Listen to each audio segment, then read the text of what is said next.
This is the Regular Sports Guys with the sage Eric Norman and the boot heel Jedi Anthony Sinks. Now from the Mid-America Sports Network studios in Southeast Missouri, here's Alvin Washington.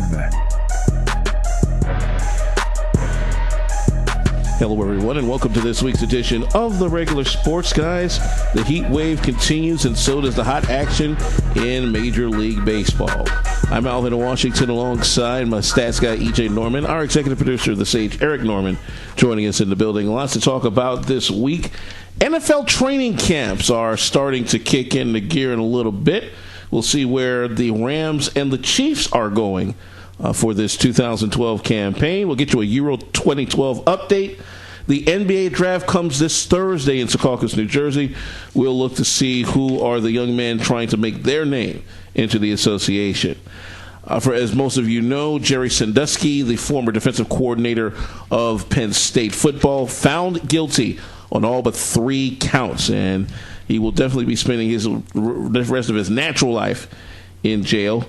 A Cards Clubhouse, a bit of a turnaround for the Redbirds, and we'll lead things off in a little bit with the NBA Finals wrap-up, and thank God we don't have to hear any more about LeBron James for a while, at least not now. But that being said, of course, 24/7 Sports Talk, you can join us online, theregularsportsguys.com. I want to lead off today's show with a bit of errata, if I may. Last show, we led off with a pop quiz regarding former or current Cardinals who were comeback players of the year in Major League Baseball. We had said at the time there were 3. Sage, I want to genuflect you because I think you called this correctly. There were 4. Okay. Current or former Cardinals. The one we left out, the pride of Independence, Missouri, also known as the Red Baron. He retired as a Cardinal in 1994, and that would be Rick Sutcliffe. Oh, okay. Yep, Rick Sutcliffe retired with the Cardinals in 1994. He is the only man in the history of Major League Baseball to have won the Comeback Player of the Year award in both leagues. And that was amazing in itself, because you don't get to have a career as long as Rick Sutcliffe had, being the 1979 NL Rookie of the Year, and come back twice in both leagues. But he wound up doing so. 87 NL Comeback Player of the Year, then the 92 AL Comeback Player of the Year. For who? I believe that was the Indians. Oh, okay. If I remember, not the Indians, I take that back. He did it with the Orioles. He was 87 Comeback Player of the Year with the Cubs. He won the Cy Young in 84, and that was the first of that string of playoff appearances that the Cubs had started to make between 84 and 2003. Because it went 84, it went 89, 98, which they did go, as well as 2003. Wait a minute. You're trying to say they did a string of appearances over the course in Cubs terms. Over the course of 18 years? You're trying to say that that's a string? I'm saying in Cubs terms, that's what they did. I thought a string was like consecutive years where perhaps maybe like if you took the Cardinals in 2000 and 2001, 2002, missed in 2003. They only wish sometimes. Okay, then 4, 5, 6. That's a string. The Cubs are lucky to win every game in a week. Yeah. So I'm not quite sure a string of 84, 89, 98, 2003. Really? Really? You want to go with that? In Cubs terminology. Everybody else knows that. Moving right along.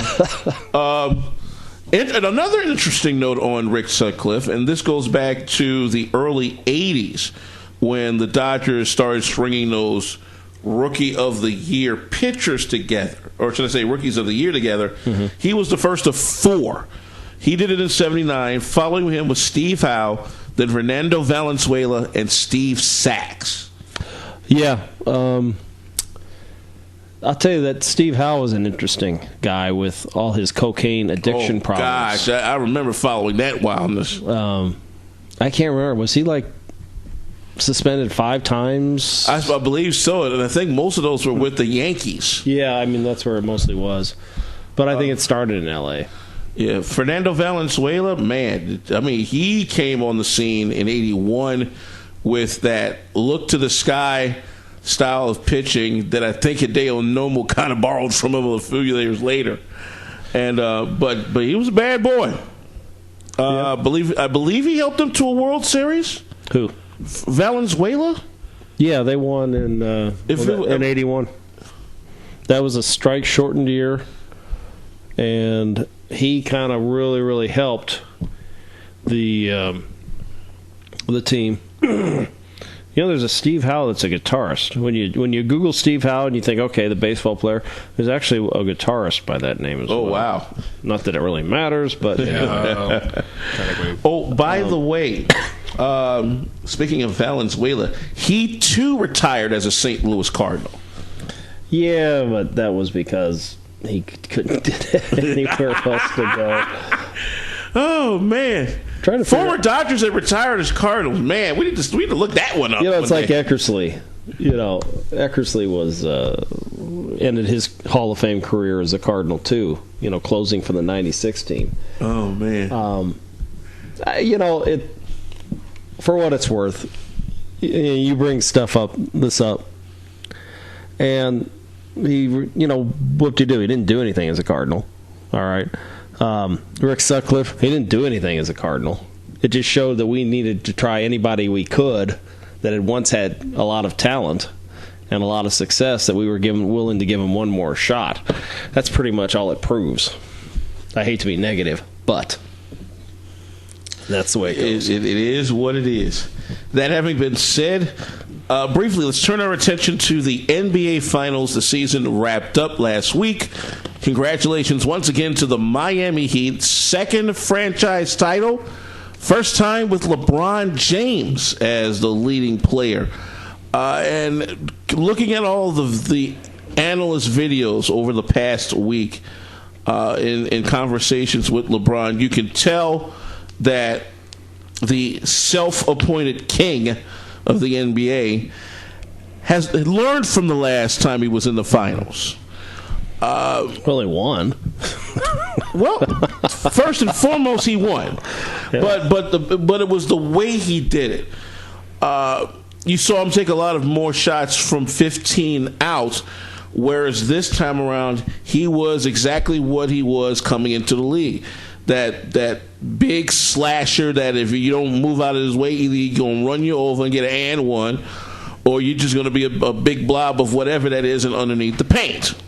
And that's what he wound up being coming down the stretch, especially Game 7 of the Eastern Conference Finals. 45 points in a deciding game to go to the finals. That you don't see that often. But you can basically call it LeBron James finally figuring it out. And then, just for stats' sake, LeBron James scored at least 18 points, or should I say at least 16 points in the paint in every game in the finals.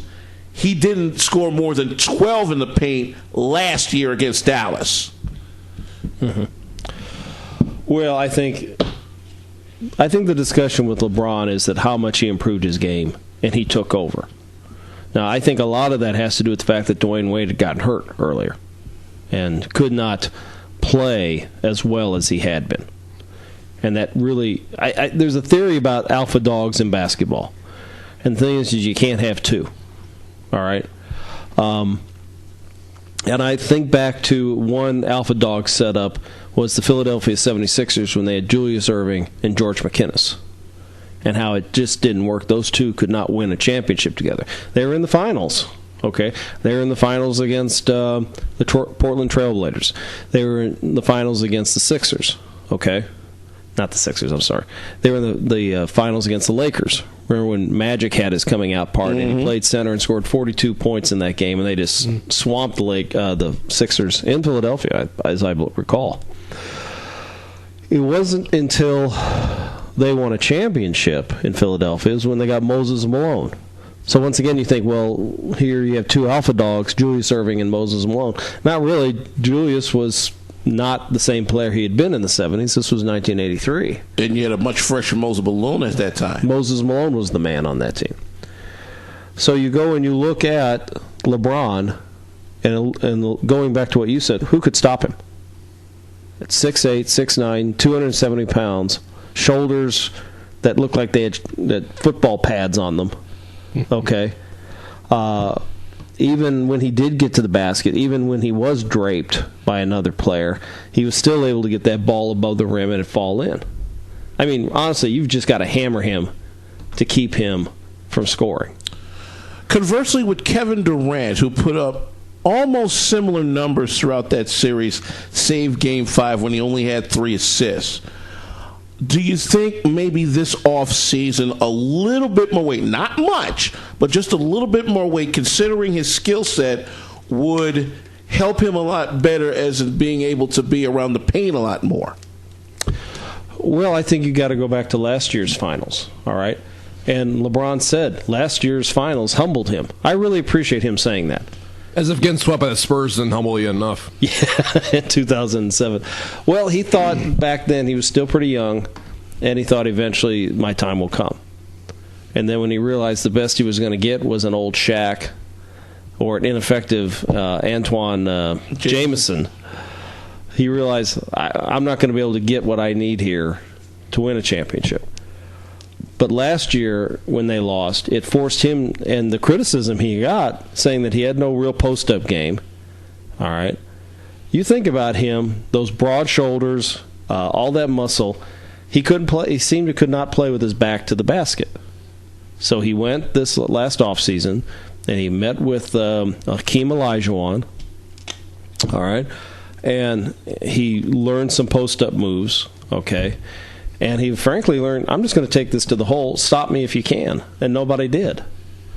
I thought one of the funniest plays was when Derek Fisher basically took him on and knocked him down. Well, if you look at Derek Fisher, he may have been 5 inches shorter, but he was as big as LeBron. And he stopped him, and oh my goodness, should we call a flagrant 2 on Derek Fisher? Oh, these referees were, or the announcers were just like, oh my God. I do so pray that the NBA gets away from this flopping and calling a charge or calling a flop. To me, a charge is a flop. You set your feet, you grab your crotch, and then you fall down when someone hits you. Yeah, I mean, Shane Battier did that the best, but what do you expect from a Dookie? Yeah. And the same thing with Mario Chalmers, having played for Kansas. What do you expect for someone to flop? But, at the barest hint of touch. I'm just saying, I don't think you should call a flop, but I don't think you should call a charge either. And unless it's just blatantly obvious. Okay, the guy lowered his shoulder. Okay. And just lowered his head and ran the person over. Or was even out of control. Yeah. Let there be some contact. I'm sick to death of players just trying to jump into the lane to try to draw a foul. Okay? Frankly, knock him down. Make him not want to go and try to make that play. In the old days, you might get 1 or 2 baskets in the paint, driving to the basket. And then at some point, all of a sudden, whoa, that hurts. I don't want to do it anymore. Yeah, that sounds like the bad boy stuff from way back. Bill Russell was not going to let you do that for very long. Will Chamberlain was not going to let you do that. Wes Unseld. Oh, yeah. Kareem Abdul-Jabbar. That's like running backs after 10 years of running up the middle and getting hit all the time. Yeah. They don't want to play. At some point, they say, I just really don't want to get hit like this anymore. Tiki Barber, yeah. Well, that's kind of the way basketball used to be. I wish it'd go back to it. Well, as we continue here talking the NBA Finals on the regular sports, guys, again, congratulations to the Miami Heat, knocking off the Oklahoma City Thunder 4-1, winning Game 5, 121-106. I mean, they put this game away quickly in the third quarter. Mike Miller, the South Dakota native, with 7 of 8 from downtown. He hit his first 7 in a row. And Oklahoma City couldn't do anything with him because it was a perfect pop, shoot, bam. Well, they were trying to stop LeBron. And imagine, though, had he missed. Okay? He had the game of his life. He ought to retire on this note. That's what they're talking about, him retiring, because he's got a bad back. I just want to go back to one last point, and then we can get back to yours. Probably the most honest playoff fouls kind of thing was the Hack-a-Shack. Okay? At least teams were honest. We've got these guys. We've got 3 centers. That means we got 18 fouls to try to slow Shaq down, all right, and make him shoot free throws, which he couldn't do. All right? But instead, I go back to these finals. Once again, I thought I was back to the glory days of Michael Jordan. Oh, wow. And as for Kevin Durant, you asked me a question about Kevin Durant, but we really didn't address it. Well, what I was asking is... I know what you're asking. Let me answer it. The key to Kevin Durant is now to take this loss and the pain of this loss and use it the way LeBron used his pain last year. Okay? But now, why they would not put him on the baseline, all right, and let him shoot from... I would put him on the baseline at the beginning of every play. And if I could get the ball to him so he could do a jump shot on the baseline, oh my goodness. And the reason why is he doesn't have anybody coming up from behind him or somebody from his side of vision that can come up and block the ball. They're not going to be able to go out of bounds to block to block his shot. He's going to be able to see. And at 6'10" and the way he jumps, that shot is impossible to block. It was almost like Kareem's skyhook. At 6'10", when he did that jump shot, when he releases that ball, what is he? 9 feet in the air? At least. I mean, LeBron's not going to block that shot. You see what I'm saying? That's where he needs to camp and set himself on each end of the baseline and take that shot. Doesn't mean that's the only place he needs to take that shot, but he should never forget that that's where his best shots are going to come from. Well, they named LeBron James the Finals MVP. Deservedly so. I would say the MVP of that entire run had to have been Chris Bosh, and here's why. No, look, here's why. Okay, here we go. If you notice, when Chris Bosh went out with the groin injury in the Indiana series, Indiana had a perfect opportunity to knock off LeBron James and the Miami Heat. For whatever reason, couldn't get it done. Boston had 7 games to do it without Chris Bosh. Or actually, they had 5 of them. And he didn't really play in Game 6, and he did play well in Game 7. You know, and you look at what Bosh did in the finals. Had Chris Bosh not been there, it's a totally different series, and that's why I say Chris Bosh is the MVP of that run. Because if Bosh was there, they would have taken less games to get to the finals and win it. I really believe so, because Bosh has improved to where he is that viable third option, where he can get you a double-double without even breathing hard. Granted, he's not as... I mean, look at this. He got a double-double in the deciding game against the Boston Celtics in Game 7. Mm-hmm. He averaged nearly a double-double in the finals. So he's more important than LeBron. Over the run. More important than LeBron James. Yes. Look up LeBron's points and look at his rebounds. I know what LeBron did. LeBron did 30-10 with 7 assists over the course of the series. They expected that out of LeBron. No, they didn't. Yes, they did. Where did you see that? Where did you see that? They expected numbers like that because they knew that the pain from last year when he lost that Game 6 was going to fuel him to this particular run. They knew that. He's not Bosh. Okay. Did they beat him? Did they beat the Pacers with Bosh? No. No. Okay. Game 6, they had Bosh, and he didn't play the last 5. He hardly played the fourth quarter. LeBron James scored 45 points against the Celtics and won that game. And they needed those 45. They needed okay. Well, so Bosh didn't help in Game 6, and in Game 7 he helped. But once again, it was because of LeBron that they won that game. But they expected that out of LeBron. It doesn't matter what they expect. They didn't expect Bosh to get hurt earlier in the playoffs, did they? No, they didn't. They didn't expect that. He was a nice player. I see what you're trying to say. I just don't agree. If LeBron was the difference in those games. I'm sorry. Bosh was nice. Don't get me wrong. But how you can try to give him the MVP over LeBron when LeBron averaged almost a triple-double, seriously, okay, was unstoppable. How many points did Bosh score? And if you say it's under 15, I rest my case. Are you talking about in the finals? Show me what did Chris Bosh do in the NBA Finals? For you to make this point of somebody being the MVP of the run when he was only played in parts of 7 games, out of how many? Chris Bosh in the deciding game had 24 points with 7 rebounds. And what did LeBron have? LeBron had 26 points, 11 rebounds, 13 assists. 13 assists, really. And who was the beneficiary of those 13 assists? I would say Chris Bosh, Dwayne Wade, Mario Chalmers, and Shane Battier. Well, what about Mike Miller? And Mike Miller, too. Now, you're going to tell me that Bosh was more important than that. Really? You really want to go with that? If you do, fine. Go ahead. No doubt LeBron James is the MVP of the finals. I'm not disputing that. Okay. They don't. I'm telling you, they don't get to the finals without Chris Bosh. They don't. Alvin, are you going to tell me that they would have lost to the Celtics in Game 7? If the Celtics were healthier, they could have knocked Miami out in 5. Yes, and then Chris Bosh would not have been an issue, would he? Because he didn't play up until Game 6. But the talk would have been, what if Chris Bosh could have played? Now you start putting the onus on Chris Bosh instead of LeBron James. This goes back to you trying to do LaDainian Tomlinson changing the 1994 Super Bowl from last week.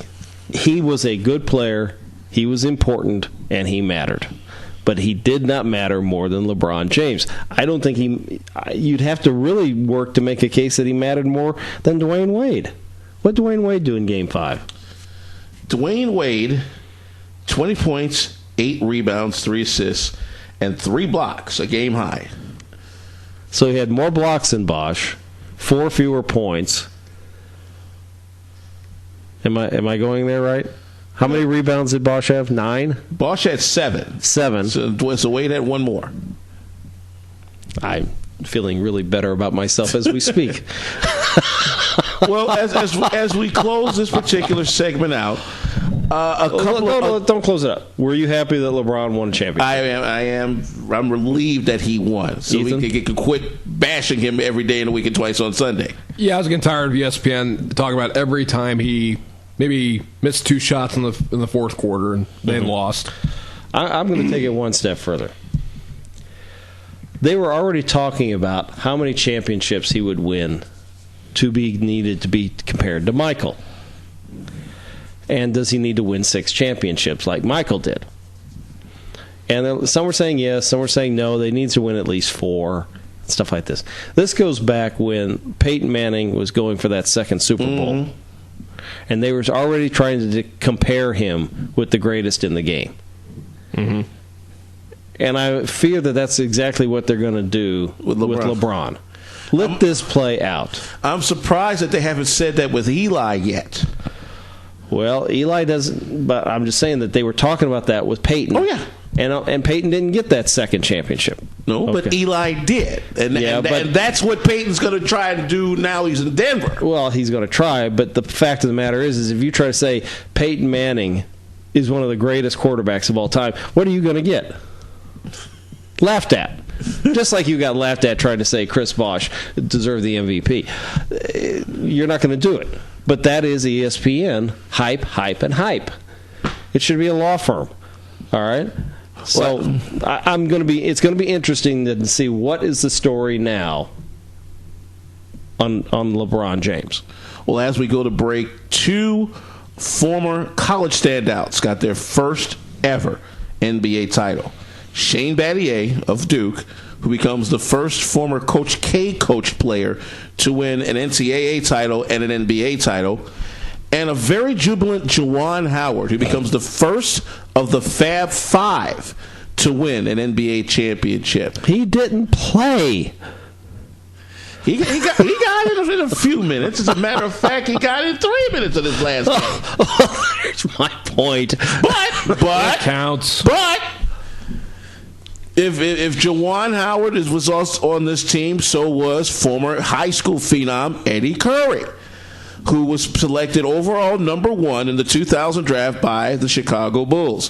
To see him on the same sideline with the guy who beat him in the 2000 Illinois State playoffs, and both of them get rings, I thought was the most surreal thing in the world. Yes, I'm sure that was thought of the world over. The two guys from the Illinois State playoffs got rings. And we'll take a break on that note. When we come back, let me ask you a question. If we're going by number of rings, and you say that Michael has 6 rings, and that's amazing, would you agree with that? Agreed. Oh, okay. And Bill Russell had 11 rings. No, not any. He's in the class by himself. Okay, is it possible that there is a Celtic out there that pretty much rode the bench, part-time starter, that has like maybe 7 rings? Oh, of course. Would you place him better than Michael? No. Well, he's got more rings. He's on more championship teams. But they don't talk about him in the same regard. Okay. You see where I'm going with this? Just because a guy has the ring doesn't mean he's a great player. He just happened to be in the right place at the right time, like Juwan Howard. Cardinals Clubhouse coming up next. This is the Regular Sports Guys.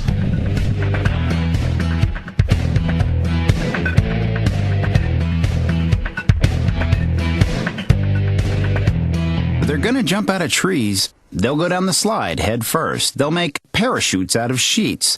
But one of the most dangerous things kids will do happens while they're sitting perfectly still.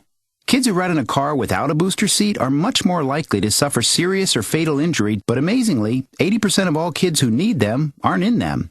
After a toddler seat and until they're 4'9", boost your kids, and don't let them down. Go to boosterseat.gov. A message from the U.S. Department of Transportation and the Ad Council.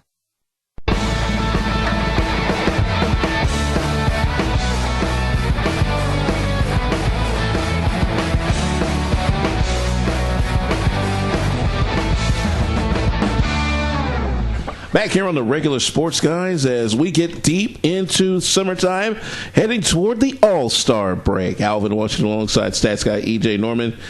Eric the Sage Norman, our executive producer, in the building. Don't forget, 24/7 Sports Talk. Get it at theregularsportsguys.com. Time for, again, Cardinals Clubhouse. The Birds on the bat are in full swing. Before we do that, a quick note across the transom.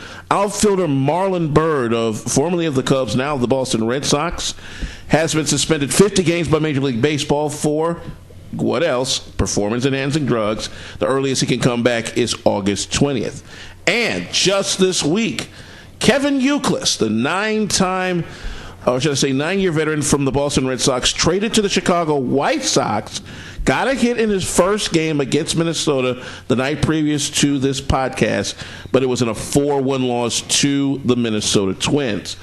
Youkilis, one of 4 players in Boston Red Sox history to hit at least 287 lifetime and win 2 World Series. He was not active he was on the roster in 2004, but did not play. He was playing in 2007, and that's how the Elias Sports Bureau came up with that interesting stat. To it, the St. Louis Cardinals back in second place in the NL Central at 39-35. Big win over Miami the night previous, 8-7 in 10 innings. A run-scoring double in the 10th by Rafael Furcal, who continues to come up with timely plays with the bat and in the field. Yeah, I mean, he kind of made a bad throw in the 8th or 9th that made it 6-1. But he did get that big double, which really helped. Well, they came all the way back from 6-1 to make it 6-6 and send it into extra innings. Well, he drew a walk. He scored the run. Trying to think who came up after that. Was it Shane Robinson? He struck out looking. And then Holiday got the double. Beltran got a hit. My mind's gone blank. Craig hit a sacrifice fly that brought in the 4th run. That was Holiday. Or was it? And then Yachty hit the 2-run shot that brought in Beltran and Yachty to tie the game. Furcal had a good game. I'll tell you what, Furcal was a lot of the reason why the Cardinals were doing well at the beginning of the season. He was batting .350, .325. Problem is that they've done poorly, and he's all the way down to .280, .285. 287 as of last night. Well, this buttresses my point that he has fallen greatly, and the problem was he fell in love with trying to lift that ball. He needs to be slapping it and hitting it on the ground. The one thing I will say, especially this past weekend sweep at Kansas City, the Cardinals are starting to be a bit more patient now, as noted by their 9 walks in that weekend series, and I think they need to do a lot more of that, considering who's still on the DL. And if they can continue that patience, I have no reason to believe they should not be second, if not first, by the time the All-Star break hits. Well, they're 2 games back. I mean, they could be first place by this weekend, depending on if the Reds lose and we win. I'll tell you what, their pitching needs some improvement. Starting and relief. I'll tell you what, it was interesting. Let me see here. I have an article. Jeff Gordon did an article under the name Setbacks_Cards Needs. And he talked about, that they made a run for Roy Oswalt and didn't get it. So now they're talking about Matt Garza, trying to pick him up with the Cubs. He's currently 3-6 with a 4.06 ERA, and he's making $9.5 million. Then he talked about Wandy Rodriguez with the Rodriguez of the Astros. He's at 6-5, 3.52, and he makes $10.5 million. What's interesting is who did I want them to re-sign all postseason, all during the after season? Who was I wanting them to sign? Do you guys remember? Edwin Jackson? Yes. If we had signed Edwin Jackson, this wouldn't have been an issue. And he's in first place with the Nationals. Yes, he's at 4-4. He is that quality number 4, number 5 starter that the Cardinals needed. His record is 4-4 with a 2.91 ERA. Now, Jonah Carey of ESPN.com under the Grantland.com mentioned 2 possibilities that the Cardinals may go after. Are you guys ready? Okay. Cole Hamels and Zach Greinke. Cole Hamels is with the Phillies. Greinke is with the Brewers. Interesting. Though, would that Brap be willing to come here after last postseason? Oh, well, I don't want Greinke, but I sure would like Cole Hamels. Cole Hamels, I think, would be the more logical choice considering his track record. Well, I called our friend Jim Ammon in Philadelphia and asked him about that. And he says, yeah, there is talk about the Phillies trading him for several reasons. One is he's going to be a free agent, number one. Number two, he's wanting a 7 or 8 year contract. And who's to say he can't go to the Mets or Braves and get that? Well, on top of that, he's wanting over $20 to $25 million a year. Per year. As a every other day player. Not even every other day. It's every 5-day player. Every 5-day player. So if the Cardinals aren't going to give that to Albert, I can't see them trying to keep it. Oh, I mean, they may try to talk to him. But it would be interesting to go after him. It's just what would we have to give in return? It would be an interesting trade deadline deal, to say the least. Now, I mean, would you trade Lance Lynn? I wouldn't. No. Most likely they'd want offense. Well, and then Jeff Gordon also did a column on who the Cardinals have that they could trade and who they have that they shouldn't trade. Now, who Jeff Gordon said that who they should not trade, of course, is Shelby Miller, Oscar Taveras, Trevor Rosenthal, Carlos Martinez, Tyrell Jenkins. Now, I really had not heard. I just heard him mentioned, but this guy is at Quad Cities, but he is considered the 3rd best pitching prospect in the Cardinals organization. And then the last one was Matt Adams. That surprised me. Especially, Matt Adams has got some great power numbers and he's left-handed. But I got to think with Alan Craig, first base is going to be tied up. And like you said, the Phillies would need offense. Someone to kind of replace Ryan Howard. We haven't had a consistent first baseman. Mm-hmm. Well, that's true. But now who he was talking about was that the Cardinals could trade Zach Cox. I tell you what. Either Colton Wong or Starlin Rodriguez, who are second baseman. Juan Castillo. Then there's Ryan Jackson. Pitchers John Gast, Scott Gorgon, and an infielder from Venezuela named Brevi Valera. So, here's an interesting package I was thinking about just now. We were talking Phillies as we continue our Cards Clubhouse here on Regular Sports Guys. Some of the guys that you mentioned that were tradable from the Cardinals. Let's see if Mozeliak could potentially get the Phillies brass to bite on a package that not only sends Cole Hamels, but first baseman prospect Chris Saratella, who they just picked up in the 4th round, who's playing at Williamsport in the Short A New York Penn League. And I've seen Chris Saratella play with Southern Illinois. He is the truth. If we can goad them into getting Hamels and Saratella, I would say Chris Saratella is our next first baseman because he's just that good. Okay. Here we go. We have Alan Craig. I understand. You realize Alan Craig is kind of good. Yes, I do understand. And we got Lance Berkman for another year or so, possibly. And this Matt Adams has a lot of potential. So what would you be willing to give up to get this Cole Hamels and Chris Saratella? The former Saluki. Well, not half the farm, I'll tell you that much. Okay, so you throw that out there, and it's like, I have no clue what this guy is doing or what he's done. Well, he's already batting .333 through 5 games with Williamsport. I'm talking about Saratella. Alvin, you're going out on this limb for someone who's played 5 games in rookie ball. 5 games, really? Hey, why not? Oh, God.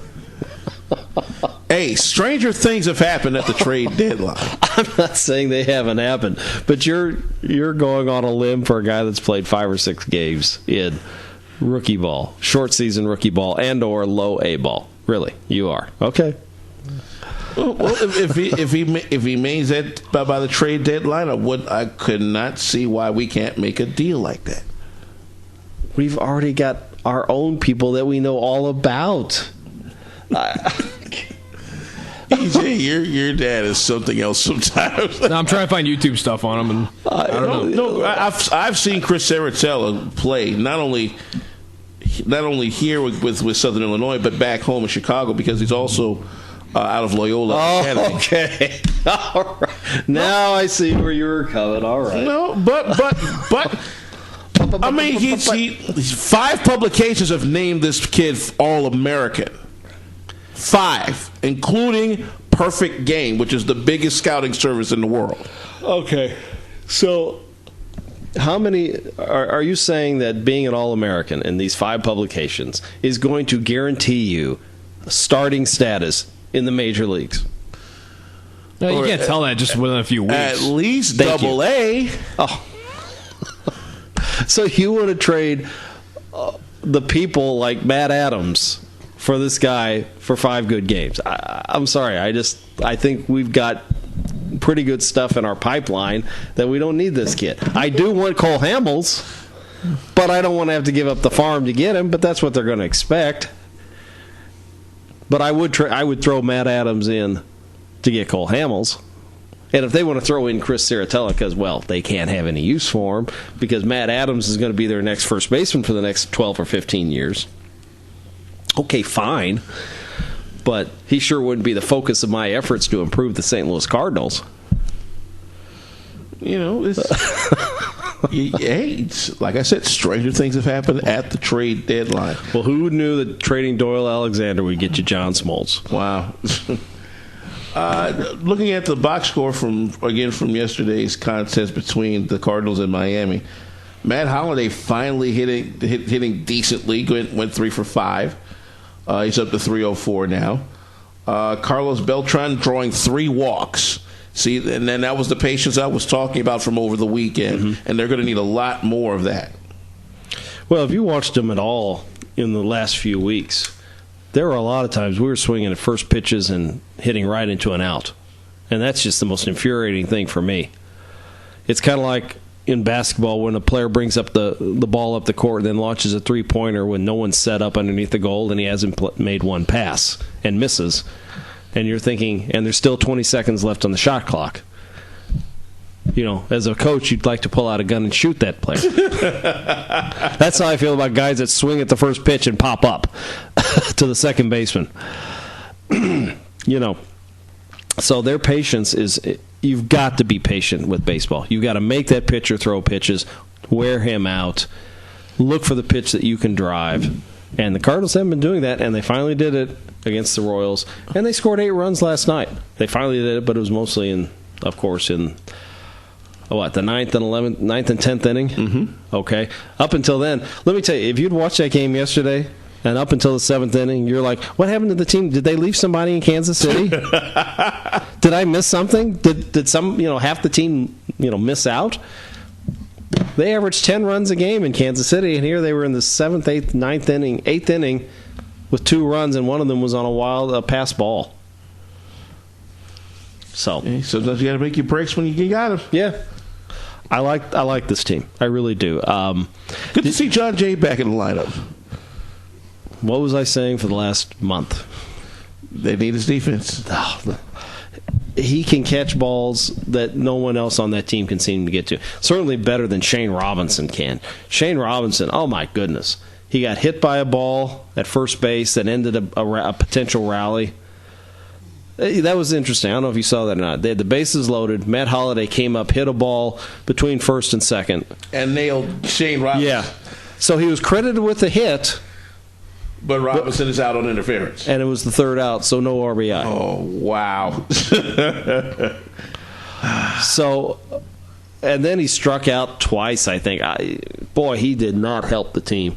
In the 10th, was it Stanton that hit a ball off the wall? And Robinson wasn't even close to getting to it. Listen, when Berkman comes back, please, for the love of God, send down Shane Robinson. Do you remember interviewing him at the... No, Robinson wasn't at the Caravan. Are you sure? It was Shelby Miller was at the Caravan, but not Robinson. Shelby Miller wasn't there. It was Shane Robinson. No, Shelby Miller. Trust me, Shelby. Cosma, Green. Lance Lynn, I know, was there. Lance Lynn. Green. Tyler Green was there. Cosma.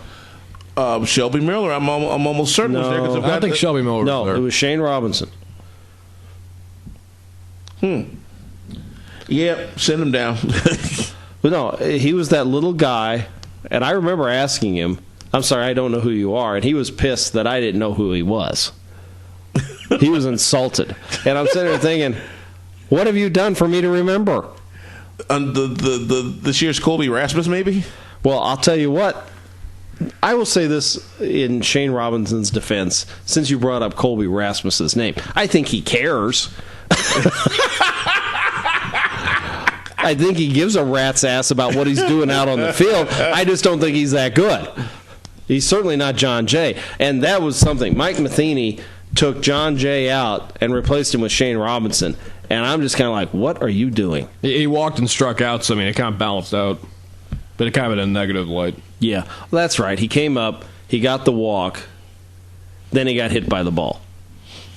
Wow. And I was sitting there thinking, John Jay's going to probably have more power, and he's batting .290, all right, than to replace him with Shane Robinson. But it was, they're bringing in a lefty, and he was trying to put a righty versus the lefty pitcher. I mean, I understand what Matheny was doing. I'm just not sure that I would have. Let's see. Bernie Miklasz touched on it in his Bernie Bites column. Let's see if I can scan this real quick. Because those changes actually happened in the 7th. Let's see. Oh, here it is. Jay is a .290 career hitter against lefties. Robinson is batting .226 against lefties this year and .203 in his career. So why would you replace a .290 hitter against righties with one that's batting .226? I mean, that on the surface it made no sense. Well, listen, Matheny's going to make mistakes. We got to live with that. But I mean, my goodness, when you look at numbers like that, and you look at what our offense did since John Jay has come back to the team, God, it's a no-brainer. What, Mike? What are you thinking? We just have to live with these mistakes, and hopefully he learns from them. Well, let's take a look at the week ahead real quick, because this is going to be another one of those important weeks because we're still in the series with Miami. It's Los against Zambrano tonight, and Zambrano right now at 4-5, so he's getting it together in a new environment. He's 12-6 against the Cardinals. Yeah, he's got a good record. He knows how to pitch against the Cardinals. You're right. So if we got to face him tonight, not that we can't beat him. Lord knows if anyone can melt down on a moment's notice, it's Carlos Zambrano. And he's got lots of Spanish speakers around that can understand what he's saying. Again, among them, yeah, including their manager. Now, we'll say this is our first 4-game win streak since the beginning of the season. As a matter of fact, the last time we strung that many together was April 14th through the 18th when we beat both the Cubs and the Reds. That means we didn't sweep anybody, did we? No, I stand corrected. It was the end of the Houston series, the first week of May, and we did that sweeping Arizona on the road. That was the last 4-game sweep. Okay, so we have had a sweep. Yes. I got to thinking we hadn't had a sweep all year. The Cardinals aren't known for a team that does sweep. No. I don't know how many times I would go to or watch the third game of the series and they'd lose, even though they won the other two. Right. So the fact that they swept the Royals, I was wondering if that was their only sweep this year, but I guess Arizona was a sweep. 2 as opposed to, I don't know, the Yankees 4 or 5. Yeah. I'm always watching other teams sweep other teams. And it's always kind of like the kid at the candy store with his nose pressed up against the window. Why can't we sweep people? Why can't we go on a 9-0 run? Sweep is like what the umpire does to the plate? Yeah, I'll tell you what. Oh, no, like 3 games? Well, later this week, the Pittsburgh Pirates come to Busch Stadium for a very important 3-game set in the NL Central, and they are still battling for the top of the pile. They were at number 1 for a hot sec. We've got Wainwright going on this Friday, Lance Lynn in the matinee on Saturday, and then Westbrook with the Sunday special to start July. Gosh. Westbrook pitched last night, didn't he? Yeah, he pitched last night. He didn't pitch bad. That's 2 earned runs. Yeah, 2 runs in 7 innings. Or 6 innings. That was okay. I'm starting to think Mike Westbrook, Jake Westbrook might be one of those carrots I might throw in there for that Cole Hamels deal. Ooh. Yes. Hey, boy, oh, yes. Okay. Yes. Yes, sir. Wow. Did he light up in a hurry? Of course, these last 2 games he's been okay, but he's going to be inconsistent and do something we don't like next week. Yeah, he threw a complete game last week. So, just when I'm like ready to throw the baby out with the bathwater, if Jake Westbrook is the baby there in the little tub, yeah, I would trade him for Cole. Yes, do it. Pull the trigger. Don't even think about it. Just say yes, sir. How much money do we need to send you to go along with it to defer his salary? Tell you what, let's take a quick break because I want to go around Major League Baseball and look at some of these other interesting things that are going on, especially the Kevin Youkilis trade. Because the way this kind of fused down at the end, and now with him with the White Sox, I think has to kind of scramble things in the AL East a little bit more than it solidifies the AL Central. So we'll come back and talk a little bit more Major League Baseball in a moment. This is the Regular Sports Guys.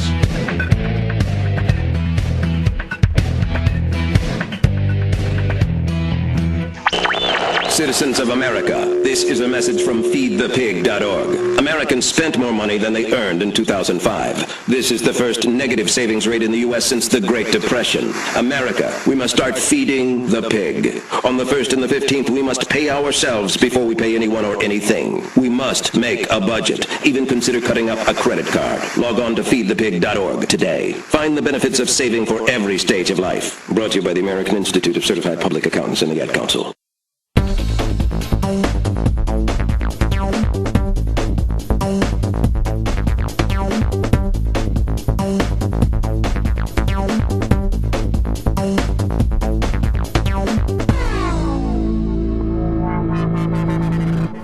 here on the Regular Sports Guys, continuing those hot summer nights on the diamond. Alvin Washington with E.J. Norman on stats. Eric the Sage Norman rocketed shotgun. More Major League Baseball talk. As we went to break, we were previewing the Kevin Youkilis trade. Kevin Youkilis, the former two-time World Series champion third baseman with the Boston Red Sox, now a member of the Chicago White Sox as of the trade this past Sunday. Brent Lillibridge was the man that was sent packing to the Bo Sox for the former All-Star. And a lot of experts are saying this was a big move by the White Sox to pick up some much-needed defense at the hot corner. No, it wasn't. Not defense. Do you see the offense of the White Sox third baseman? I saw the offense, but... One home run. I can't remember how many RBIs. They've got the worst third base offensive production in the major leagues. Yeah, they had no choice. So, and trust me, have you ever heard of Youkilis being a defensive third baseman? He's decent. He can't be any worse. No, I'm just saying. Wait, let's see. Who would you take at defense, Youkilis or Freeze? I'd take Freeze. You take Freeze? Okay. Well, because Youkilis is nothing special at defense. Neither is Freeze. Neither's Freeze. You say it every day. I don't say it every day. I say it at every game I'm at that I see him not really do anything special. Though he did make a great play with a barehanded pickup and threw somebody out. Was that Sunday? It rolled to him and he picked it up. He charged it, picked it up barehanded, threw the guy out. He can do that play real well, but going to his left or right, Well, we'll just see how the offensive production is. If he went he went 1 for 4 in his first game, as the White Sox lost his look up what White Sox third basemen have done and compare it to Youkilis by himself. Oh, it's not even a close. I mean, I don't think Youkilis has had a great season, but the fact of the matter is Youkilis got on the bad side of Bobby Valentine. And that's where all of this kind of stemmed from. That wildness just kind of disintegrated into a back and forth shouting match, and Kenny Williams said, "Okay, why don't we take him off your hands?" And there you go. However, kind of interesting for Kevin Youkilis, his final at bat as a Red Sox, he triples deep into center field and barely makes it. Yeah. Do you know what his first hit was? With the White Sox? No, with the Red Sox. It was a home run. Yeah. So his first hit was a home run. His last hit was a triple. They just threaten to trade him every day. Why didn't they just try that? Do it a homer, triple, you name it. Yeah, it might have worked. But I'll tell you look at that White Sox. I don't know how a team could be in first place with such little production out of a power position of third base like the White Sox. Mm-hmm. That was something. I was just amazed at how little production. Honestly, I think their manager, Robin Ventura, could have stepped back out on the field and played third base like he did and done more production than what they had done at third base. Mm-hmm. Well, we can say Kosuke Fukudome is running the major leagues is pretty much toast. He got released by the White Sox the same day that Kevin Youkilis came over. So they didn't do anything, so that's fine. Yeah. I remember they had Joe Creedy, and he did pretty good, but he went to the Twins 2 years ago. And I don't think they've really had a consistent third baseman. Mm-hmm.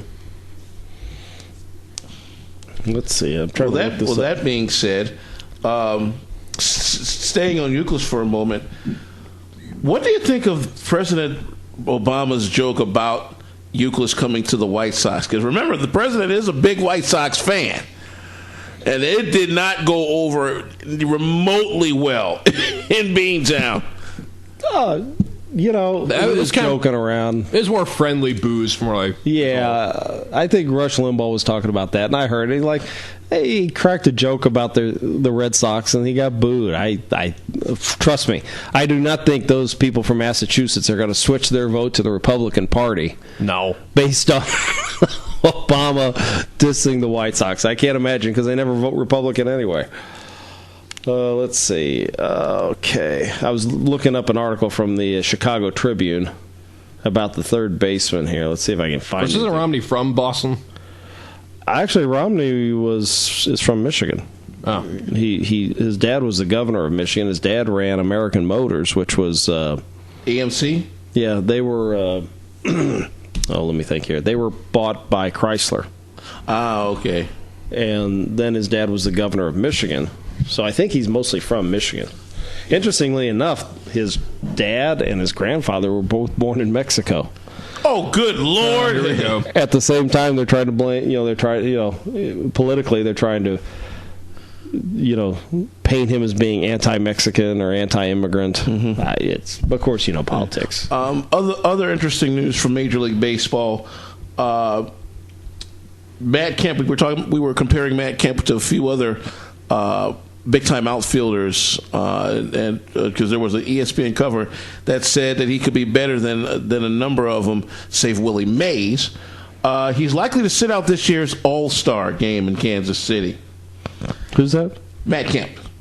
And it's probably because of the injuries that he's had. He needs a rest. Jamie Moyer still in the major leagues. The 49-year-old, actually, he's signed to a minor league contract.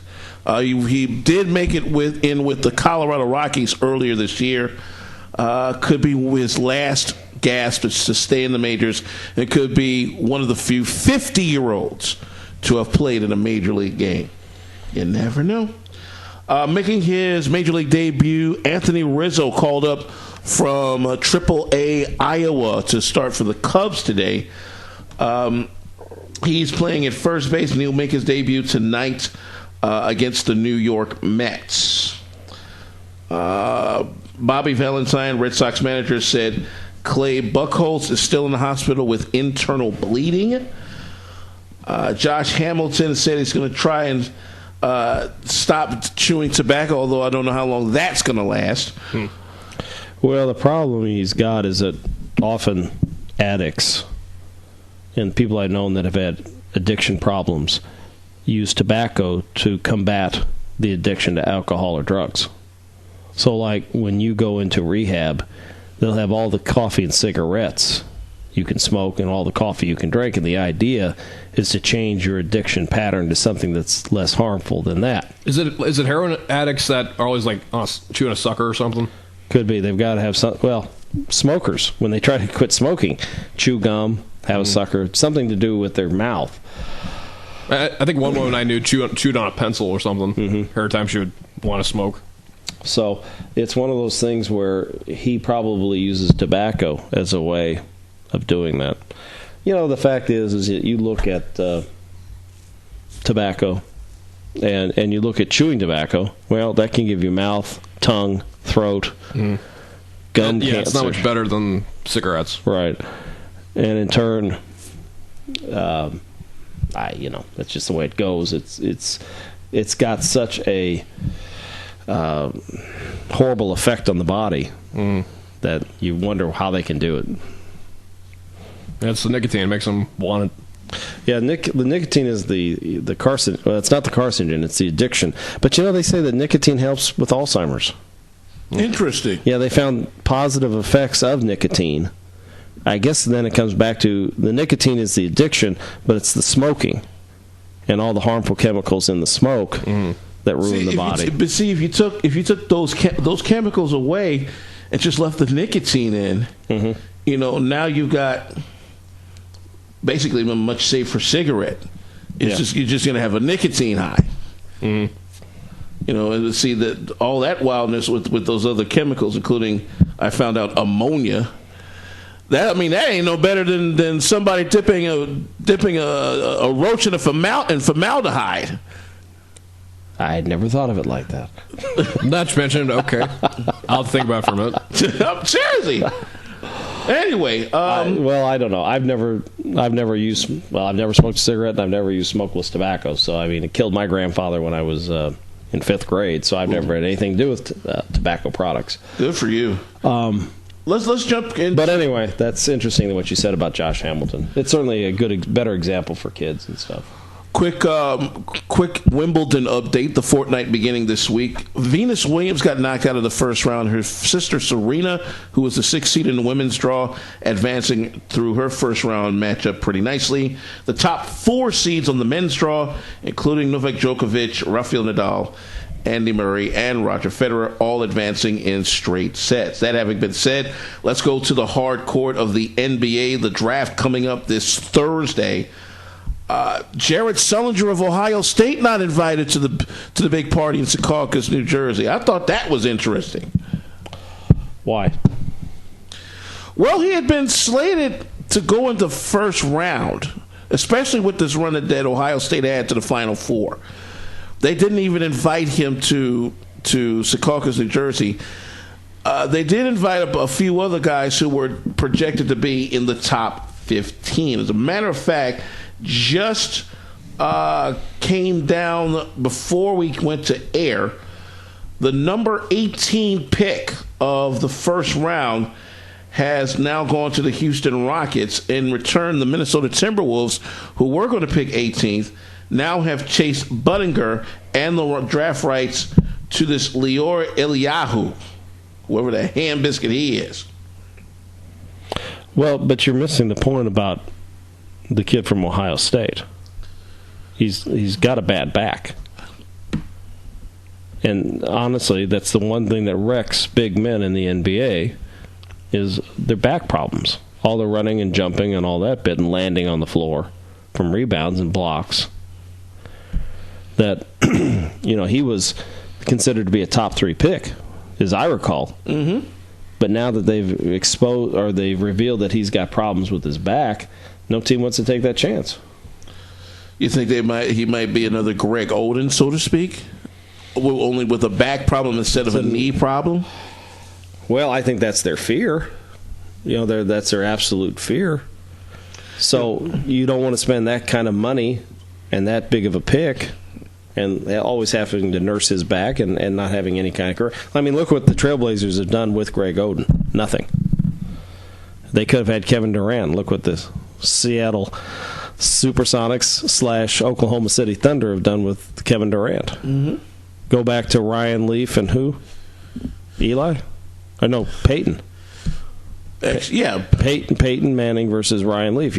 Come down to one or two guys and you pick the wrong one and it haunts you forever. Especially a Ryan Leaf. Yeah. Going back to this trade that the Rockets have made with the Timberwolves to get the number 18 pick overall in the draft. Now they are setting their sights on one Dwight Howard. I'm not sure if Dwight Howard wants to stay Gulf South, so to speak, because he has expressed a desire to go northward, a la the Brooklyn Nets, to play alongside Deron Williams. This trade makes things a bit interesting because now the Rockets have 3 first-round picks, the 14th, the 16th, and the 18th overall picks. Well, you heard what they want to do with that, don't you? The number 18 pick? No, the Rockets. What are they going to do now? They're going to try to go after Dwight Howard. I just said that. Oh, I'm sorry. I wasn't listening. At least I'm honest. There you go. Well, I'll tell you what. I got looking up this thing about the White Sox third baseman. And, oh, my goodness. These stats of who played third base, they're horrible. No wonder they had to go get Kevin Youkilis. Anyway, I'll tell you what. They were talking about that potential trade for Dwight Howard for Houston. Mm-hmm. He's going to be in the 4th largest city in the United States. He's not going to be alone as far as big men helping him. And on top of that, he's got Hakeem Olajuwon to work with. And who's the coach at Houston? It's not Edelman. Because Edelman is Minnesota. My mind has gone blank. But they got a pretty good coach there. It's Van Gundy. No, see, he's been gone. Oh, let's see. Let's do a quick. I knew this yesterday, and I don't know it today. Houston. I mean, for what it's worth, Houston has been this also ran of in and out of the playoffs over the last few years with some pretty good talent. I mean, they've had Yao Ming, they've had Tracy McGrady. They've had Shane Battier before he went over to Miami and picked up the championship. The Houston Rockets trade Chase Budinger for a first-round pick. What would make you think Chase Budinger is worth a first-round pick? I'd hardly ever... Oh, Kevin McHale's the coach at Houston. That's right. Mm-hmm. So you think about Kevin McHale being one of the top big men in the game. Hakeem Olajuwon is someone he can be helped by, be mentored by, living there in Houston. And trust me, the money's going to be the same money in Houston as it's going to be at Brooklyn. Plus it's still a warm climate. Yeah. I think he could really, really like playing for the Houston Rockets. Now the question now becomes, are you willing to now build around him? Well, but I'm not sure that they've got to build that much around him. They got Louis Scala, they got Kyle Lowry, Kevin Martin, Samuel Dalembert, and Courtney Lee. They've got some talent to put around him. Certainly more talent than he's going to have if he stays in Orlando, number one. And number two, if Darren Williams doesn't re-sign with the Nets, who else they got? A Lopez brother? Whoop-de-doo. I'll tell you this, Anthony Davis, the projected number one pick of this year's draft, is getting a lot of looks all over the place. He looks like he is slated to go to the New Orleans Hornets, although the Bobcats wouldn't mind having him either. Well, whoop-de-doo. That's, once again, you got the second pick. Doesn't matter what you want. Matters what the New Orleans Hornets want. Mm-hmm. And who out there looks better than this Anthony Davis? Well, his teammate Michael Kidd-Gilchrist could go at number 2. Would you take him number 1? Gilchrist? Yeah. That'd be a tough call because both of those kids, well, you're looking at a power forward versus a small forward. Tough call? Really? Yeah. You'd have a problem choosing. Because they're both good players. Oh. Yeah, Anthony Davis is a center. Okay? Good centers are what in the NBA? Hard to find. Very hard to find. But Gilchrist gives me that intangible that I need in my lineup, and that's a very good defender. And if I'm somebody that's trying to build a defensive team, that's a tough call. It is not a tough call. Look at all the blocks. They are comparing, though I'm not ready to do it, they were trying to compare Anthony Davis with Bill Russell. Nah, not even close. Okay, Bill Russell's got a lot more meat than Anthony Davis. Okay, I'm just saying that's the comparison they're trying to draw. All right, Michael Kidd-Gilchrist. I'm sorry. Once again, the problem with these one and dones, and I don't know how well your memory goes back to, but it used to be a guy had to play 3 or 4 years before he got drafted. You knew whether he could play or not. There was a time where you had to have a college degree before you even thought about going to the NBA. Okay. Mm-hmm. So I haven't seen enough of Michael Kidd-Gilchrist or Anthony Davis, to really make a decision whether these guys are the real deal. That is what, to me, has kind of been the reason why I don't like the NBA as much as I used to. Because these kids aren't proven enough. And when they get to the NBA, they're not that good. Well, how many guys have crashed and burned? Oh. How many guys have skipped high school and, gone straight to the NBA? From high school. And just totally torn up the league? How many? Not many. Can you name? Kobe Bryant. LeBron James, Kevin Garnett. Okay. Are the 3 that's right. This generation are pretty much the standard. Moses Malone did that. Moses Malone. Okay. Who else you got? To an extent, Jermaine O'Neal has had a pretty decent career. Decent. Yeah. Nothing that you would write a book. I would write a book about major, but he's been able to maintain. Yeah. So who else you got? He's a corpse, but yeah, he played. Wow. Now I will say this: comparing Anthony Davis to Thomas Robinson of Kansas, I would pick Robinson at that number 1 position before I pick Davis because he's more proven. Well, he can score. He's big. I mean, he's big like LeBron. Mm-hmm. Okay. Anthony Davis, he was a great player in college 1 year, and maybe he's the real deal. I've seen a lot more, unfortunately, of Thomas Robinson because he played for the Jayhawks. But I think one thing that New Orleans needs is a center. But if I was the Charlotte Bobcats, I'd take this kid from Kansas, as much as I hate to say it. You know, and I mean, Michael Jordan's going to have to pull that trigger and snatch him up quickly, because if he falls further down, there's a few other teams that are waiting to snatch him up quickly. Among them, the Wizards, the Cavaliers, and the Kings. Well, the names going around the Bobcats has been this Michael Kidd Gilchrist, which is a funny name, isn't it? Yeah. Kidd hyphenated Gilchrist. That's an interesting name. So I don't know. When is the draft again? It's this Thursday. This Thursday. Okay. The notable picks in the first round: New Orleans has the overall number 1. They also pick 10th in a trade from the Timberwolves. The Portland Trailblazers have the number 6 and number 11 picks. As we mentioned, the Houston Rockets now have the number 16 pick. They have the number 14 pick.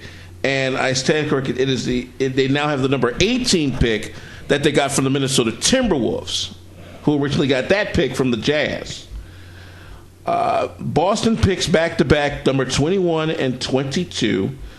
Cleveland also has another first-round pick, but it's not until pick number 24.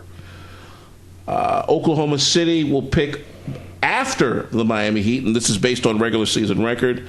The Chicago Bulls will pick 29th, and the Golden State Warriors, in a trade last year, will get the 30th and final pick of the first round, which means, believe it or not, the San Antonio Spurs do not have a first-round pick this year, like they need one.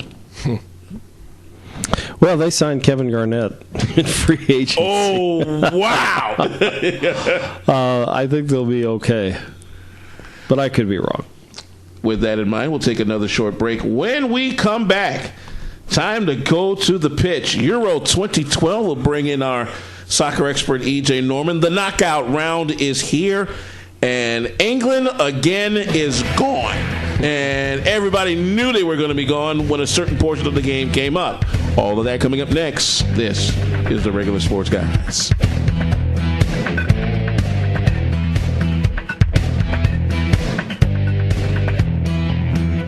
Dimes are shiny and round. Nickels are also round. This 28-year-old woman may sound a little strange to you and me, but to her 3-year-old daughter, she makes perfect sense. Pennies are round too. They are. When you talk with your child, you build vocabulary, and learning starts long before school does. So follow their lead. Take everyday moments like an errand at the bank and turn them into learning moments. Dollars are rectangles. I like dollars. Turn everyday moments into learning moments. For more tips, go to bornlearning.org. Brought to you by United Way and the Ad Council.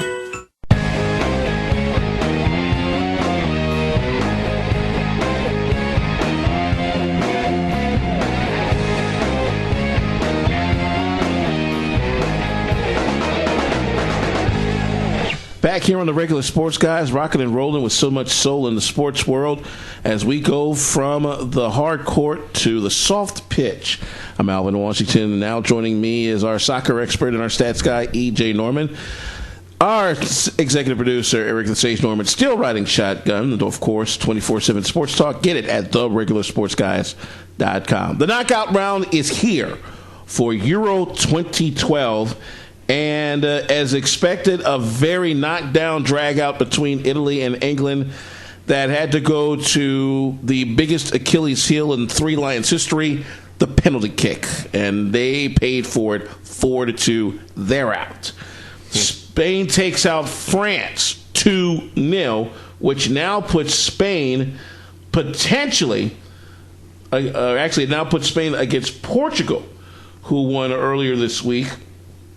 Germany will take on Italy in the other knockouts, and those are coming up later this weekend. That is the Final Four of Euro 2012.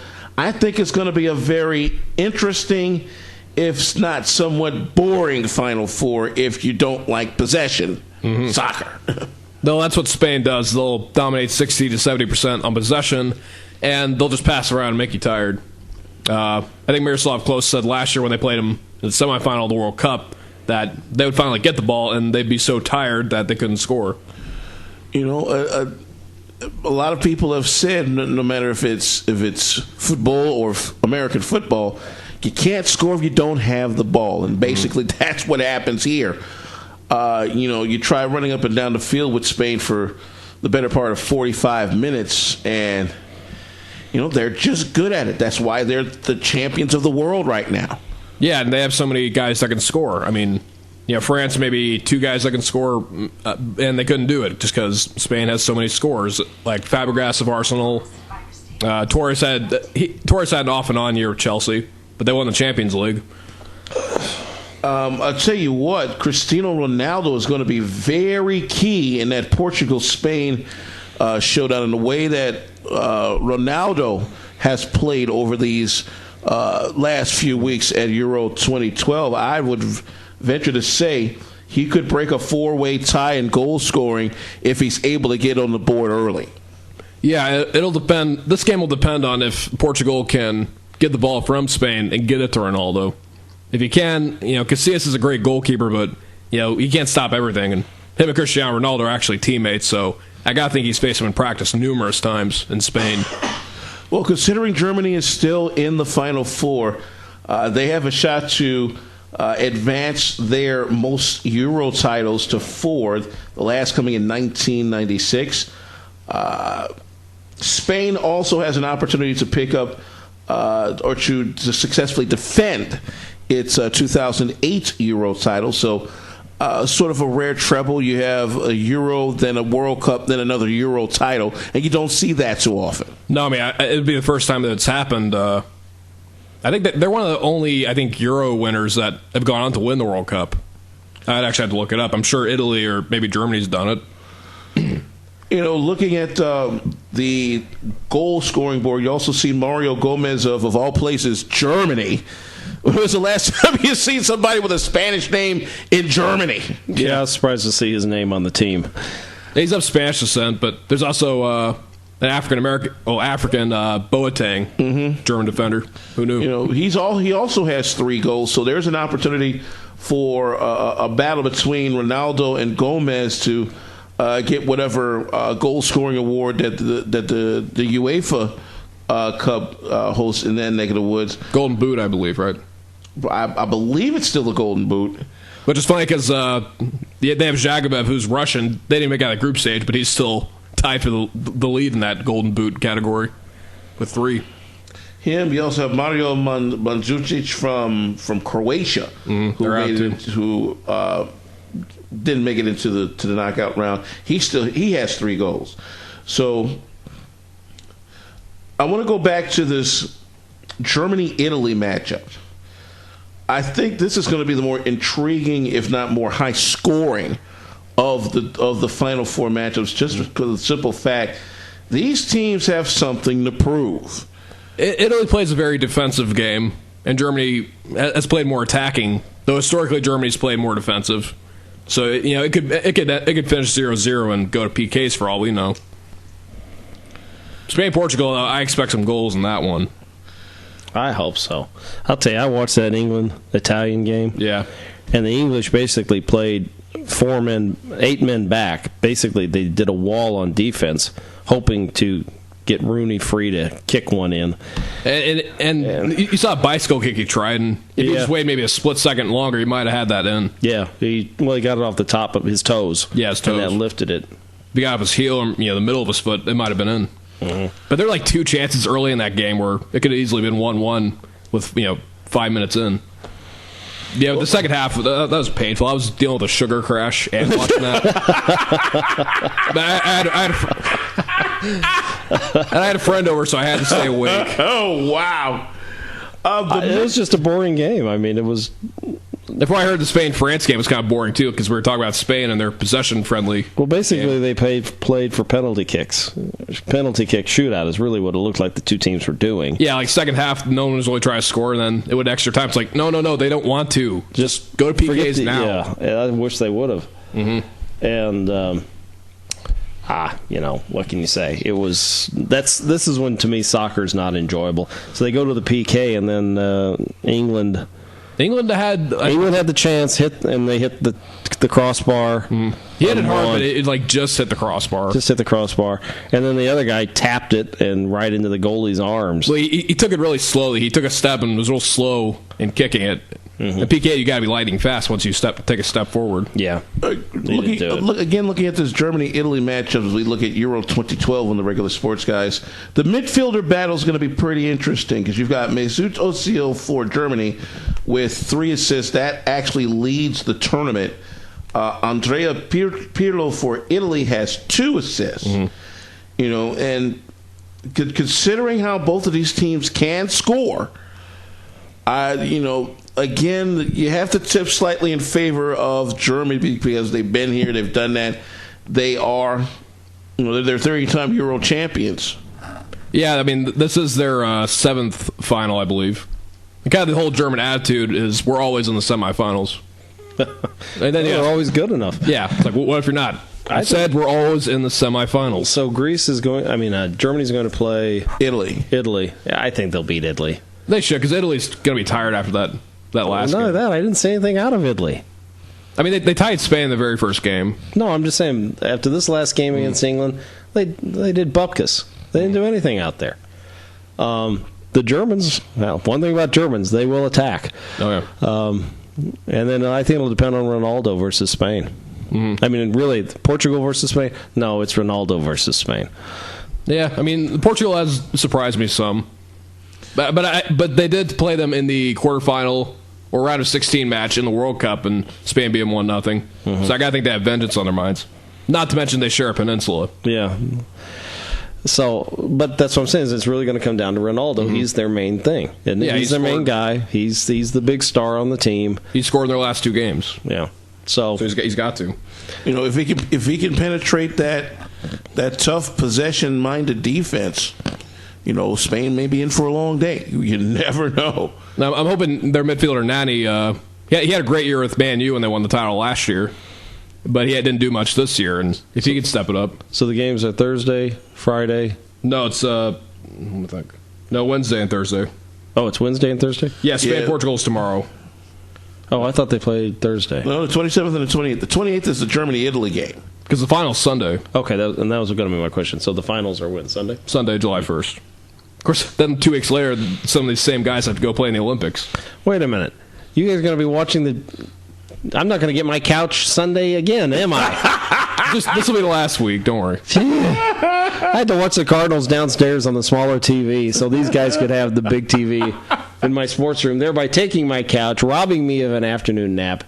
Gripe. It's robbed me of a nap, too. I mean, I could have easily napped during that England-Italy game. I'm surprised you didn't. I had a guess. I mean, I couldn't just sleep. What was he going to do? He'd fall asleep, too. I'll tell you what, let's go ahead and take a break. We'll come back and we'll talk NFL training camps. The Kansas City Chiefs and the St. Louis Rams are getting set to put their rookies and veterans through the paces. We'll also bring up the Jerry Sandusky trial, which, of course, ended in a guilty verdict for the former Penn State defensive coordinator. Anybody surprised? Good. Bring that up first and so we can get it over with. All right. We're back after this. This is the Regular Sports Guys.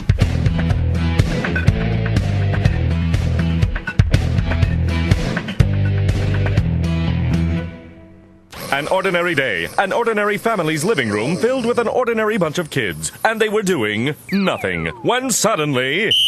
That's a personal foul. Inactive activity on a sunny day. Coming to the rescue was NFL running back Reggie Bush. Let's play. And play they did. There was running and jumping, and laziness was crushed. Hey kids, don't get a lazy penalty. Go online to smallstep.gov for fun playtime ideas. So you can be a player too. Brought to you by the U.S. Department of Health and Human Services and the Ad Council.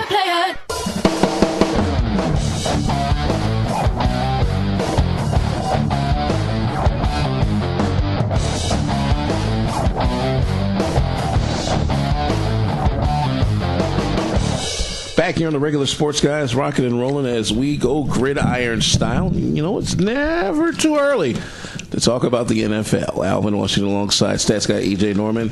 Our Muncha-Crunchus expert, the sage Eric Norman, munching down on some pretzel M&Ms. And getting ready to chew into this training camp report. The St. Louis Rams doing something they haven't done, I think, since the franchise started back in Cleveland. And that's they've stayed in city for training camp. They're at Rams Park. Correct me if I'm wrong, Earth City is where this is? Yeah, it's between St. Louis and St. Charles. Oh, okay. On Interstate 70. We've been by it once or twice. It looks like a nice facility. Mm-hmm. Yeah. It's probably nicer than the dome they actually play in. I think that was that McBubble that the McCaskies were trying to get for the Bears some time ago. Oh, yeah? Yeah. And unfortunately, that never quite materialized. Well, if it can be done cheaply, it'll be done by the McCaskies. You ain't never lied about that. Nice. The Kansas City Chiefs, who will be spending their first season under Romeo Crennel, they're heading to St. Joseph's this year, to Missouri Western, for their training camp. Interesting notes there. Crennel is signed, if my memory serves me right from the last press release, they've signed all but about 2 of their draft picks, plus 5 free agent pickups, including an Arena League kid. So they're trying to get as much firepower as they can and let Romeo Crennel do his thing. Now, Jeff Fisher, I was reading up on him on stlouisrams.com, and he's pleased at the progress that the offense, especially the rookies, have been able to do, considering what Coach Schottenheimer has brought from the Jets in that very intricate offense that he is getting ready to showcase for St. Louis. So once these OTAs are out of the way, they'll take a little bit of a break, and then they'll be back full bore back in July, right before the Hall of Fame game. Now, what's going to be very key in this first go-around to see is how Sam Bradford is able to pick this up, because, again, this is another offensive coordinator he's got to go through. Listen, let's be honest. That offense was horrible last year. And that's why, if you recall, what did I want to do about quarterback last year during the offseason? What did I say? You remember what I said? Tebow. Nope. No, that was a couple years ago. That's a few years before that. You wanted somebody else. Yeah. I'm trying to remember who it was. It wasn't Tebow. Oh goodness. Years ago, it was get Michael Vick and then get Tebow. Mm-hmm. No, last year, what did I want to do during the draft, leading up to the draft? We want Justin Blackman, but that threw the baby out with the bathwater there. No, that's not what I wanted to do. No, this is specifically the quarterback position. Yes. Because there was another quarterback out there that you wanted. Yes. And I'm trying to remember who that. Oh, forget it. Peyton Manning? No. God, no. No, I wanted them to trade Bradford and get to pick RG3. Yes. Yeah, that was going to happen. Trade Bradford to get the number to keep. Well, actually, to no, get the draft picks from somebody like the Redskins that they got for RG3, but pick RG3. That's what I wanted to do. And so, I don't know. I'm not convinced Bradford is the answer. I hope I'm wrong. What if he went to Mizzou, I'm sure. Well, the fact that he went to Oklahoma. No, he had a great rookie year. He did nothing last year. They were horrible last year. And they're starting with another, like you said, offensive coordinator. So this will be his, third in 3 years. Yep. They might as well just, hell's bells, just start over with everything and go with RG3. They're not. They've got all that money tied up in him. That was their thing. With the new collective bargaining agreement, with the lockout, they'd have paid less to RG3 than they will Sam Bradford. I mean, they literally could have made a trade with the new CBA. Yeah, and saved a lot of money. Okay, fine. This is what they're going to do. All right. But Bradford, you're saying, well, they're going to. Was it Jeff Fisher's heartened by the offense improvement?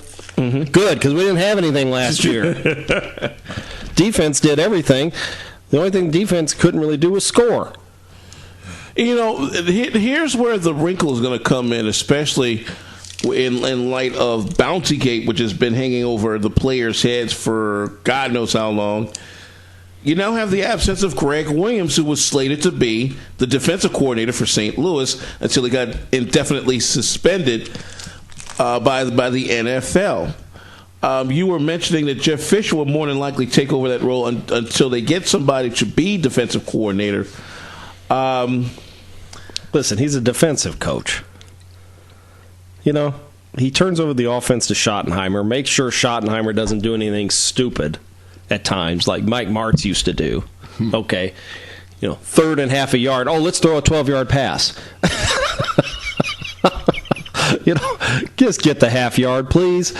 That's other than that, let him run the defense. How hard can it be? Considering that you have defensive coaches in this region like Jeff Fisher as opposed to Lovie Smith in Chicago, who basically is doing the same thing.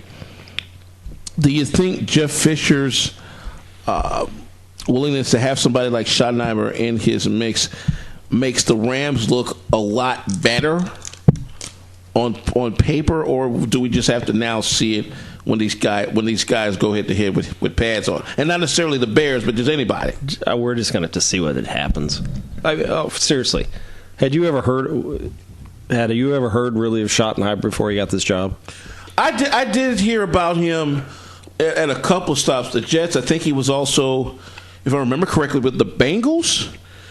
As an OC? Okay, now. Because, he has been around. If his dad wasn't Marty, would you have even noticed his name? Other than it's a long German name. Nope. All right. Number 2, how many Super Bowls has he been to? None. Okay. Therefore, how many Super Bowl champions has he guided to? How many teams has he guided to a Super Bowl offensive coordinator position? None as of yet. So, we're going to have to just see what he does. Mm-hmm. Honestly, that offense last year of the Rams, I'll say this, I don't know how it can get any worse.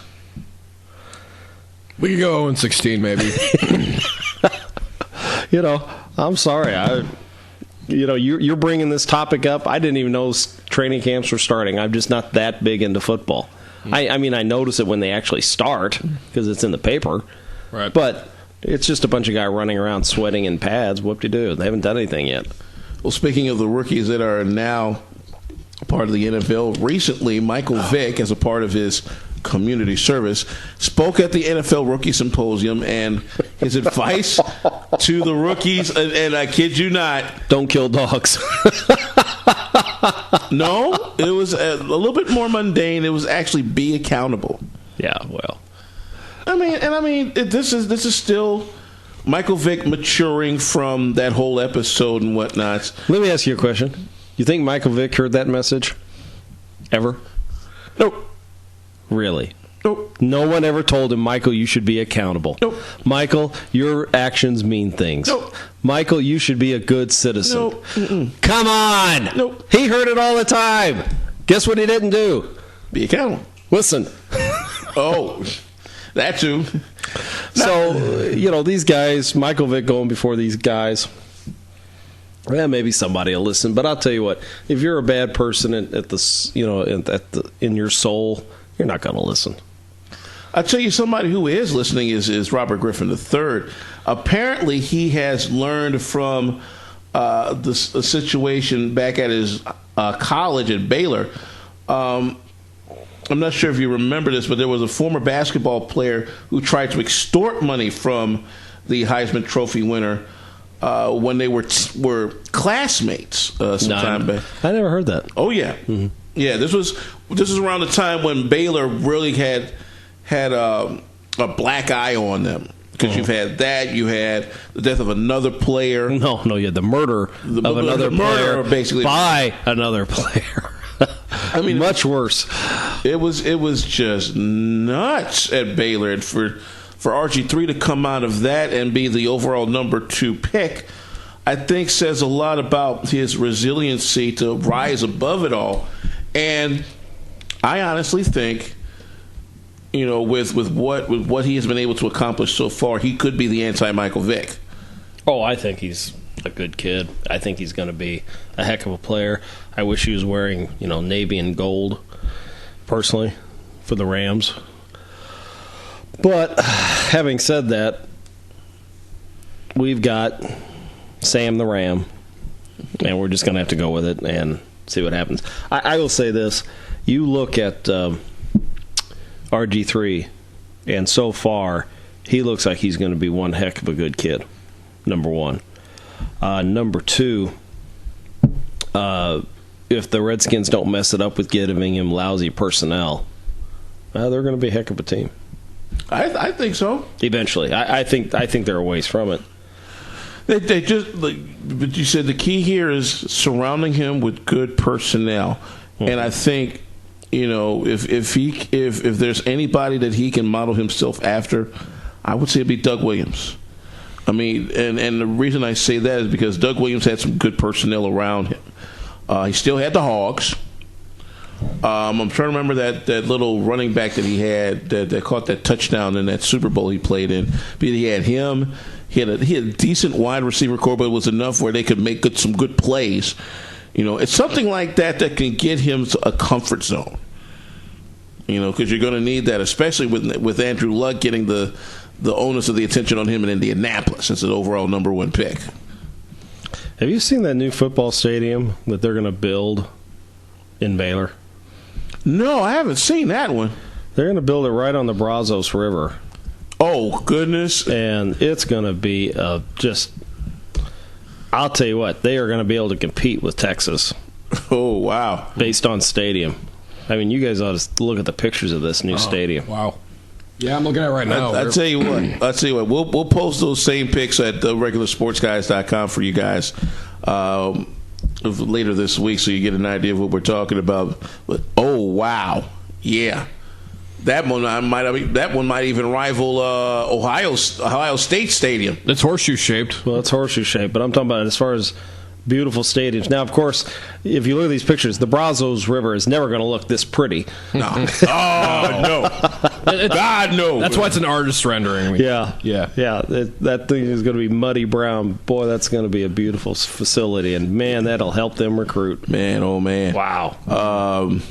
That having been said, turning our attention to the unfortunate dark side of football, this past week, Jerry Sandusky, former Penn State defensive coordinator, found guilty on 45 of 48 counts of child molestation, among other sundry charges that have been levied against the former right-hand man of the late Joe Paterno. And I hope this brings some closure to the victims who unfortunately had to be on the witness stand during that whole ordeal. I think more are going to come out. His stepson, has come out. Wow. They said that if Jerry Sandusky took the stand, they were then going to, what's the term you want to say when the person goes up on the stand? Cross-examine? They're going to cross-examine. They're going to call his son up, the stepson, to be a witness against him. Ooh. And that's why he did not testify on his own behalf. By the time it's said and done, it would be nice if just once a firing squad could be okay in this country. Yeah, well, he'll never breathe free air again, and he sure doesn't deserve to. No. I mean, the whole ordeal. I mean, we've gone over this time and time again ever since it came up, like right after Chopa won the game to push him ahead of Eddie Robinson as the all-time Division I leader in football wins. And I think the initial process was a catalyst for Chopa just eventually his untimely demise. There's too many arms and legs in this case that lead back to the Board of Regents. And I think there's something that the Board of Regents is hiding that we don't know as far as who dropped the ball in getting the ball rolling in this investigation initially when it was first reported back in the 90s. Well, you got the perjury trials of the athletic director and the vice president. I mean, that may come up, but the problem is that Sandusky was not convicted of the charge that had been brought based on the evidence by Mike McQueary, which that was the evidence that then went on to those men to look into the matter. So that may hurt the state's attempts to convict these men of perjury. Now, saying that, I don't have a dog in this hunt. I don't know if these guys are guilty of anything or not. And it would be great if they weren't, for them and their families' sakes. But I'll tell you what, there is possibilities of charges being filed in Texas because of a trip Sandusky made for a football game at a bowl game, like the Alamo Bowl or something like that. Wow. And there may be more people coming out. So right now, Penn State is in a position where they've got to try to prepare a payout so as to keep lawsuits from raining down on their heads. And as strange as this is going to sound, don't be surprised if the total amount of lawsuit money stretches past $1 billion. I hope it does. No, they were talking about maybe $100 million. Still, I mean, that's still a lot. Yeah. That's what they were talking about, some kind of settlement of $100 million. And I mean, considering the magnitude of these events, thankfully, because you got to realize the preponderance of evidence is that you've got to be able to say I was molested, okay, but then you've got to turn around and say it's Penn State University's fault that I was molested, and that's going to be harder to prove. Especially there by a jury who all are preponderously going to love Penn State University and Penn State University football. So good luck trying to win that case. Well, but if that's the case, then how did a similar jury come back guilty on Sandusky? You're missing the point. That was easy. I'm saying, though, you've got to get a jury to agree that Penn State University is responsible. That's a whole different thing to prove in the court of law. And to get a jury to go unanimously or majoritively award that. You almost have to ask for a change of venue in that case, because if you do it in that area, what do you think Penn State's lawyers are going to be doing? They're going to try and block it. Yeah. So I'm just saying the best thing really for everybody would be to settle. All right. Get some money to get on with your life and provide for you and your family, and hopefully you don't blow it all. And you have a great income to live upon. And Penn State can put this behind them. Because trust me, people don't knowingly, only a truly heinous person not only would do this, but truly a heinous person would allow this to go on under their watch. So, I sure don't see that happening. Though, all I can say is there better be one heck of a memo supporting Jerry Sandusky in the Penn State archives, and I doubt there is. So that would be a much, much harder thing to prove than what Jerry Sandusky, because Jerry Sandusky had, 8 witnesses, and they all had the same story. Mm-hmm. And they weren't able to really shoot any holes in these stories. And I can imagine what Bernie Fine is thinking about right now as far as attacking his accusers, because there is still nothing concrete on him as far as that type of abuse is concerned, because they've all flip-flopped. Yeah. Let me tell you something. I was reading different articles, and especially Jason Whitlock has been extremely critical of ESPN's handling of this. And it's kind of like ESPN was wanting to have a story of their own to break in this area, and may have done a rush to judgment. And I don't know that Barry Fine's going to sue ESPN, but that thing sure happened as a result of what happened with Jerry Sandusky. I don't know. It's a shame. It saddens you to think that these kids' lives are ruined, and in turn it saddens you to think that a man with this kind of responsibility could stoop to such depths of not to mention he ran his own charity for just like so that. He could pull this off. It just it's a good thing they shut it down. He should go to jail, never smell free air again. And let's just put this all behind us is what the best you can hope for. Well, with that in mind, as we leave you for this week's edition, it's something interesting coming across the history books about our St. Louis Rams here in the area. In the long storied history of this franchise, which spans some 3 cities, not only St. Louis, but also Los Angeles and their original city in Cleveland, the Rams are the only franchise in NFL history to have won a league championship in 3 different cities. 1945 in Cleveland, 1951 in Los Angeles, and, of course, the greatest show on turf, 1999, which was Super Bowl 34. Really? Who'd they beat? I don't remember. I think I was drunk during that game. You were 10. I was 10. What is also not known about the Rams franchise is that they were a little bit more proactive in one area quicker than the Brooklyn Dodgers. They were the first to sign black players to their team.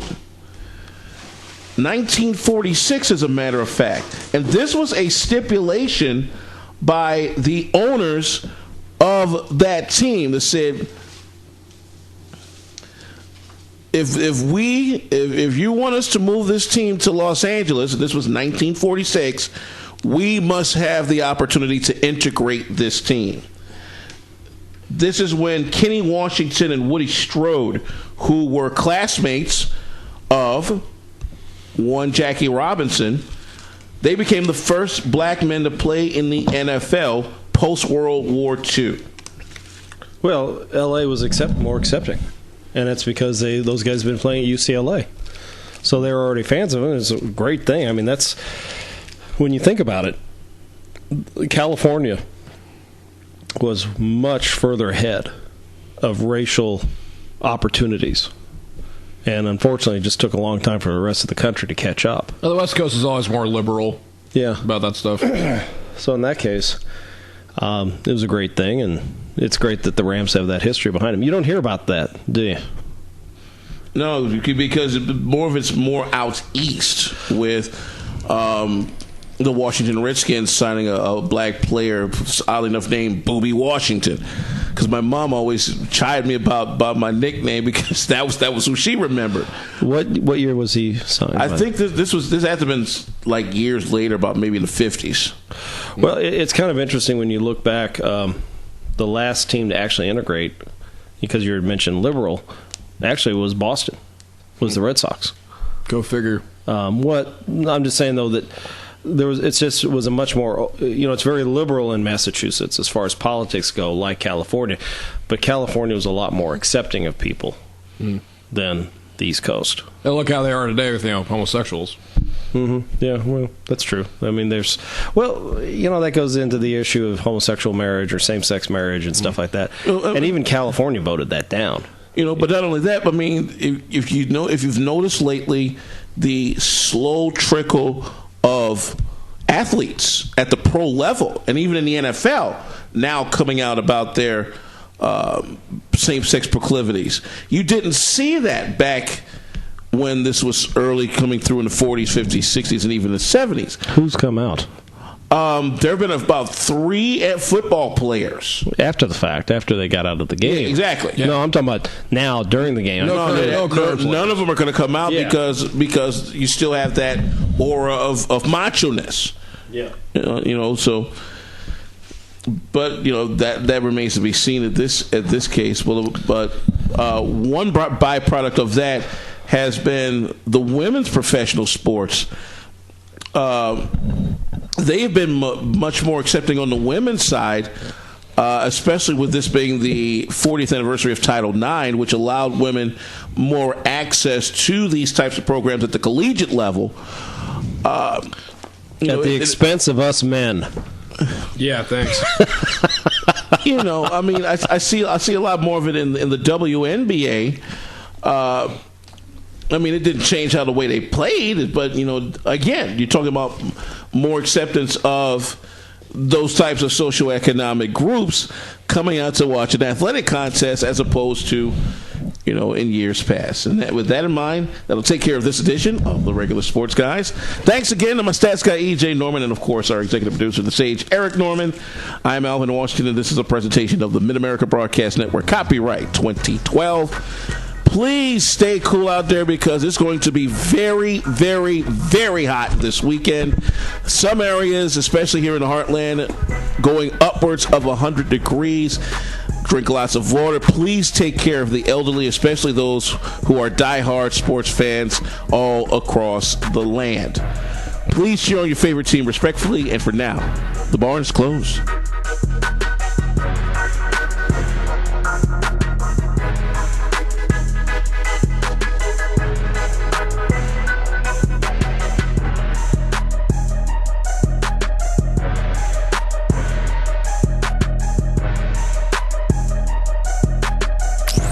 This is the Regular Sports Guys